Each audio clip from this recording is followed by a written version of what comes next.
Howdy again, everybody. This is Doc with Thoroughfan, and we are all getting ready for what's going to be coming, and of course, in a couple of weeks, and that is the start of the Saratoga racing season. And of course, it's going to be a Saratoga racing season like no other in history, really, as a lot of this racing season has been throughout the country, and more than likely will be going forward to the end of 2020. One of the unfortunate things, really, with fans not being allowed to be on track for the Saratoga seasons here, at least for a majority of it, if not all of it, is that you can't really take part in one of the best things about Saratoga, and one of the things that I look forward to every year when I go up there, and that is the early mornings, being on the Oklahoma training track at the Whitney viewing stand, watching the horses work out, being on the main track area, breakfast at Saratoga, learning all that the sport has to offer, watching the horses in the morning go through their routine training, just soaking in the atmosphere that is mornings at Saratoga. It truly can take away any stress you may have, and it's something that all of us really, really look forward to every year. And that, of course, is complemented by the Saratoga Towel Guide that is put out by Thoroughfan that helps everybody identify which horses are being trained by which trainers, and that is something that you can follow out on the track, and we are, of course, going virtual with it in 2020. But the towels basically stay about the same, so even if you can't enjoy it up at Saratoga, you certainly can see those saddle towels at other tracks if you happen to be there watching training, because they usually do stay about the same, and so you can identify at least which trainers are out training their horses in the morning. And there's a lot of uniqueness about Saratoga. There's a lot of tradition, a lot of superstition, a lot of different things that really make Saratoga a very unique place, both in history and in racing. And one of those, of course, is the statement that everybody hears that Saratoga is the graveyard of champions, or sometimes the graveyard of favorites, but graveyard of champions is more the line that is used. What exactly does that mean? Well, it basically means that there are horses that came to Saratoga really that people felt there was just no way they could lose. They were a cinch to win, and somehow they managed to lose.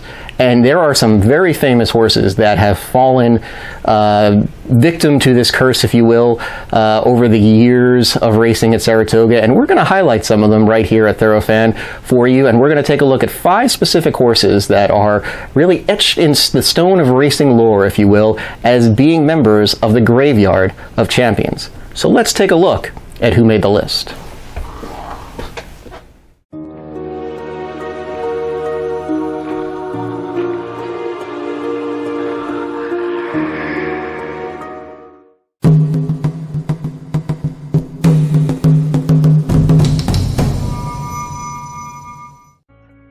He was known as the first Big Red, and some will argue the only Big Red, and also called the mostest hoss that ever was, by his groom Will Tarbert.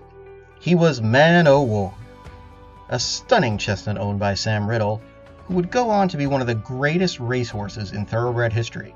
Some would argue the greatest. While he almost certainly would have been a Triple Crown winner if his owner had entered him in the Kentucky Derby, he conquered all comers, including the 1919 winner of the Triple Crown, Sir Barton, in that famous match race up in Canada.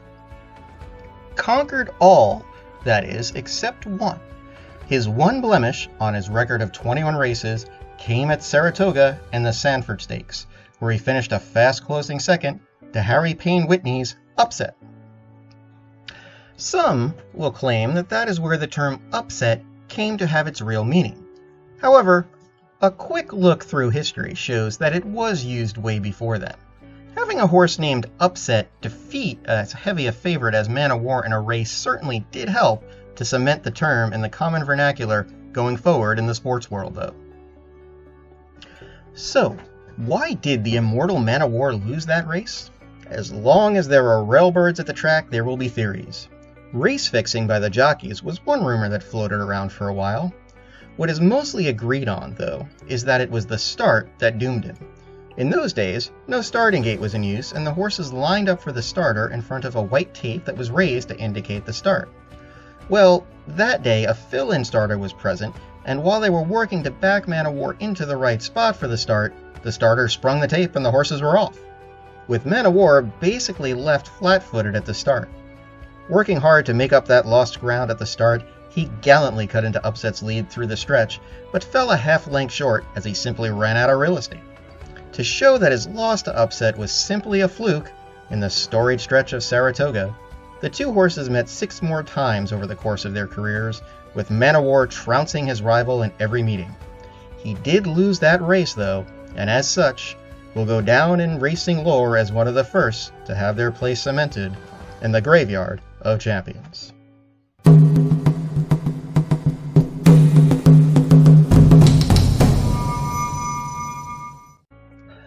They called him the Fox of Bel Air, in reference to his owner's home of Bel Air Stud in Maryland. He was racing's second Triple Crown winner, ironically in a year similar to this, when the races were run out of order and the Preakness was run before the Derby. He was also the only Triple Crown winner to ever sire another Triple Crown winner in history. His name was Gallant Fox, and he also holds the distinction of being another sure winner that fell to the curse of the graveyard of favorites in 1930. It was the Travers Stakes, and after sweeping the Triple Crown in style, Gallant Fox was made a prohibitive favorite for the Midsummer Derby. Surely no one could beat him, especially a horse that was at least 100 to 1 on the board. The track that day was quite muddy, and his trainer, Sonny Jim Fitzsimmons, was not keen on running his champion over that type of ground. But Gallant Fox's owners overruled him, and they insisted that he run. Facing a track not to his liking and a huge long shot who relished a muddy going, Gallant Fox lost that Travers by 3 lengths to the 100 to 1 shot named Jim Dandy. So famous of an upset was it, that the winner now has a race named for him at Saratoga that serves as a major prep at the Spa for the Travers Stakes. Who knows what the race would have been named had the Graveyard of Champions not claimed another victim in the great Gallant Fox that muddy afternoon.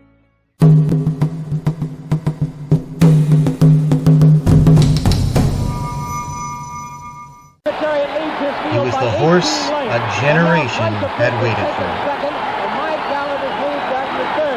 They're in the stretch. Secretariat has opened a 22-length lead. He is going to be the Triple Crown winner. Here comes Secretariat to the wire. An unbelievable, an amazing performance. He hits the finish 25 lengths in front. It had been 25 years since Citation swept the Triple Crown, and many were wondering if the feat would ever be accomplished again. The big red chestnut from Meadow Stable gave racing fans what they sorely needed in that year of 1973, a true equine hero to cheer for. After his stunning Belmont win and a trip to Arlington Park to win a stakes there with ease, he shipped up to Saratoga to take on older horses in the Whitney, a race that was designed to be a prep for the Travers Stakes later in the meet. No one thought the big red train would ever be beat again. But little did everyone know that the perfect storm of circumstances and a man known as the Giant Killer were lying in wait that summer afternoon at the Spa. And they're off. And that's ruled by reason. Between horses on the outside, there goes Onion, and West Coast Scout is now third. That's Secretariat fourth, and True Night is fifth as they round the clubhouse turn. Onion takes command now, moving quickly to a 2.5 length lead, with West Coast Scout second by a head, ruled by reason alongside third. A gap of 2 lengths, Secretariat is fourth. 3 lengths farther back, True Night, as the field moves on to the backstretch. Onion has the lead by 1 3/4 lengths. West Coast Scout is second on the inside by 3/4 of a length. Ruled by reason next, and there goes Secretariat, moving through along the inside now to be fourth. A gap of 6 lengths and True Night. Down the backstretch, it's Onion showing the way by 1.5 lengths. And on the outside, West Coast Scout second ahead. There's Secretariat, a closer third on the inside, moving to the leader. 2.5 lengths farther back, ruled by reason. 8 lengths, and it's True Night fifth. They go past the half-mile pole into the far turn. Onion in front by 1 length. That's Secretariat on the inside, taking over second position, moving to the leader. West Coast Scout is now third, with rule by reason fourth. Far back, it's True Night. On the far turn, Onion in front by a head. Secretariat on the rail, now up to challenge for the lead. Coming to the top of the stretch, it's Onion on the outside, and Secretariat on the rail up to challenge. They turn for home. There's 3/16 of a mile to the finish. It's Onion on the outside. Secretariat on the rail, stride for stride, head and head, and down the stretch they come. Onion on the outside, Secretariat on the rail. An eighth of a mile to the finish. The leaders head and head, stride for stride. Secretariat and Onion. Onion has the lead by a head. Secretariat on the inside, past the 16th ball. It's Onion in front by a head. On the inside, Secretariat.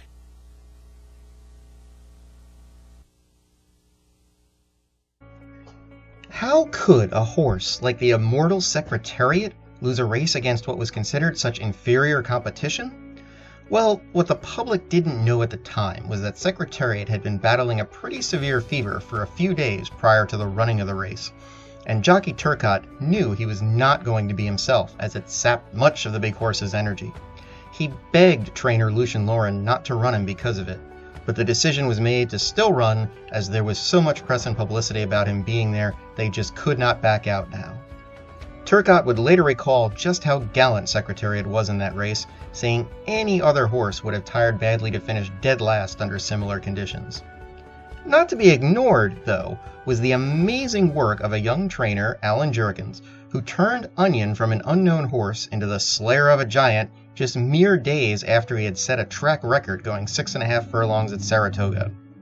Sometimes things have a way of working out perfectly for an undesired result, and that is what happened this summer day at Saratoga, earning Secretariat his place in the Graveyard of Champions.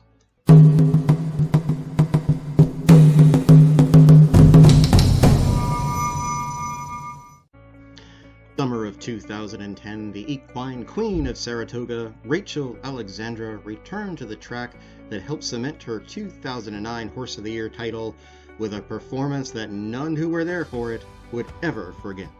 Stretch, it is still the filly in front. A dramatic stretch drive awaits in the Woodward Stakes. On the outside, here's Bulls Bay and Calvin Morrell imploring his filly for more.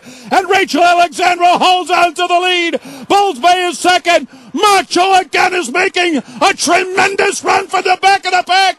Rachel Alexandra, Macho again. They're coming down to the finish. It's going to be desperately close. Here's the wire.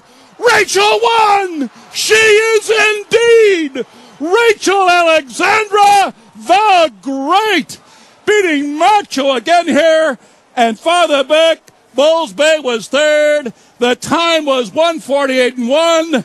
Rachel Alexandra raises the rafters here at the Spa. Her 2010 campaign had not been quite as meteoric, but she appeared to finally be rounding back into her championship form of 2009 when she took on a small but talented field in the Personal Ensign at Saratoga.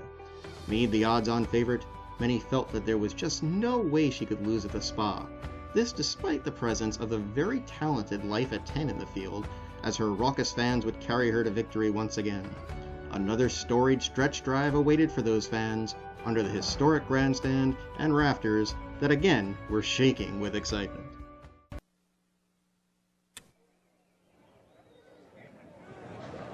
And they're off. Rachel Alexandra gets off to an alert beginning and has gone to the front in the first 100 yards. But here's Life at 10 and's not going to let Rachel Alexandra get away. So the race is on as they move for the clubhouse turn. Rachel Alexandra and Life at 10 is glued to her into the clubhouse turn. As Calvin Morrell floats his rival wide into the turn, Rachel Alexandra leads the way, hounded all the way by Life at 10. Well behind are the other three, Missing 6 persistently, and Class of 63. 23-3 was the opening quarter mile. Rachel Alexandra, the reigning Horse of the Year, shadowed intently by Life at 10. Their opening half mile was 47 3/5 seconds, but there's still 5.5 furlongs remaining here, and they continue in tandem down the backstretch as this chess game continues between Calvin Morrell and Johnny Velasquez. Morrell and champion Rachel Alexandra, Life at 10 and Johnny Velasquez, they have been 1-2 inches apart. They're still that way with a half mile to go. They've run 3/4 of a mile in tandem in 1:12 flat. 7 lengths to persistently third, and then Missing 6 on the inside fourth. around the far turn. Just a bit more rain for Rachel. Rachel leads 3/4 of a length. Life at 10 right with her. Here comes Persistently, who's going to arrive at the scene at the quarter pole. And now the field turns for home. Top of the stretch at Saratoga. Rachel Alexandra has turned back. Life at 10. Persistently's going to run at her into the final furlong. And Rachel digs down. Here's Persistently trying to pull off an upset. It is still Rachel Alexandra. Persistently is running at her, and Persistently has defeated Rachel Alexandra here at Saratoga. It seemed for a fleeting moment there that the magic would be brought back and Rachel would repel the challenge and hold on to win. As is so often the case in racing, though, sentimental wishes are not enough to win races. And it did seem fitting that of all the horses to pull this shocking upset, it would be one bred and owned by the family who raced the immortal personal ensign herself. Racing can be funny, and often cruel, like that, for while she didn't lose anything in the eyes of her adoring fans, she did lose that race, ensuring her place alongside the others in the Graveyard of Champions.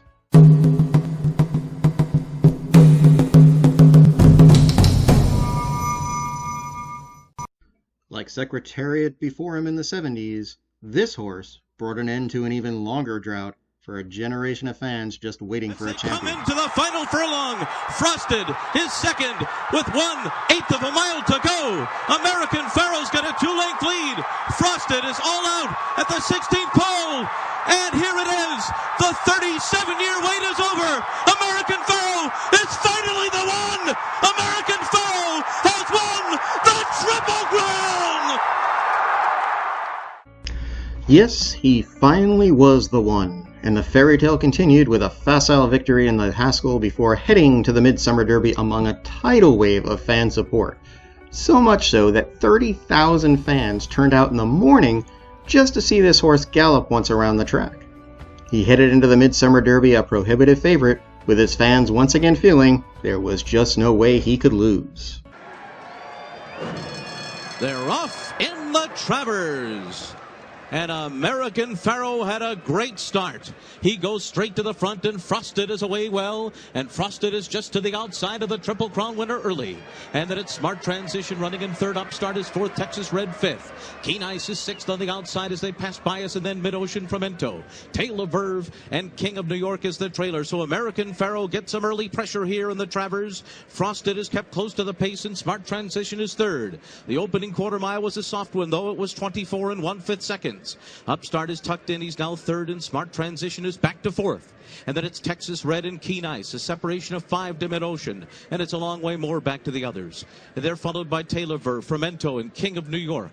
And a Triple Crown winner moves on to the backstretch at Saratoga. American Pharaoh is the leader, and Frosted is keeping him company up the backstretch. He's 3/4 of a length behind him. And then it's Smart Transition, Upstart right together. Keen Ice is fifth behind them. Kent DeSormo and Texas Red are 6 lengths behind American Pharaoh, who continues to be pressed along by Frosted. And they went a half mile in 48 1. And at the half mile pole, these two are together. And they've gone 3/4 in 1:11 2. American Pharaoh by ahead. And Frosted is taking it to him on the far turn. Frosted is right alongside of American Pharaoh. And now Victor Espinosa has to ask American Pharaoh to go. And Frosted continues to cling to him on the outside as they round the far turn. They're 4 lengths ahead of Keen Ice. And as they turn for home, American Pharaoh has lost the lead at the top of the stretch. Frosted on the outside is now in front. But American Pharaoh is battling on from the inside. He's showing all this fight with 1 furlong to run. And here on the far outside comes Keen Ice with a late threat. American Pharaoh put away Frosted. He has to deal with Keen Ice. Keen Ice has got him. Keen Ice has won the Travers over American Pharaoh in a dramatic upset. Frosted was third, and Upstart was fourth, and a final time of 2:01.57 seconds. The Graveyard of Champions has claimed another. The Graveyard of Champions had claimed its latest victim, but how could a horse like American Pharaoh lose after beating many of these rivals multiple times? In the end, it appeared to just be a combination of the cross-country travel and that energetic gallop before that morning throng that took just enough out of him not to be able to hold off Keen Ice. He did get the better of that rival and his others, though, in the Breeders' Cup Classic, completing what some would call the Grand Slam of racing. He earned another honor with that loss in the Travers, though, that being a place in the legendary Saratoga Graveyard of Champions.